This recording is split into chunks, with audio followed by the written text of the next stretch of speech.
managed.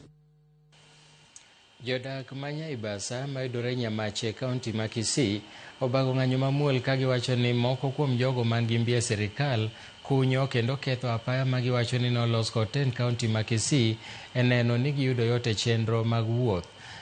Jodak go eko nobago ng'anyo ma kamano e seche ma bende gikwayo Ten kaunti ma Kisii mondo resgi. Gimedo ni koro giyudo pek yudo thieth kod chenro mamoko e seche ma koth chwe, ka bende ok giyudo duoko moro amora e oboke mane gindiko ne jalup komishona malworano.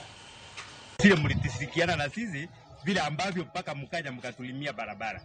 Sasa kwa hivyo kama ikiwa mlilima barabara na barabara hiyo inaharibiwa, ni kwa nini?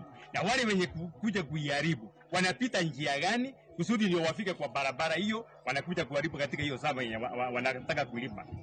Jambo la pili, kama ikiwa wanataka uelewano, lazima wakuje kwa karibu na sisi, tuongee, tuelewane, tupatane, ndio kusudi tupate kujua mwelekeo wetu ni upande gani. Tumekuja hapa kama wanakijiji na watu wote hapa tumekubaliana kwamba kama serikali ya mzee ya Honorable Simba Arati ililima shamba ikatumia pesa nyingi, kwa nini wanaacha watu wachache wanakuja kuharibu hii barabara? Sisi tumekuja tunaomba serikali ya kaunti warudi hapa waone ni shida gani iko hapa, watusaidie ili barabara irudi, watu waendelee kupita.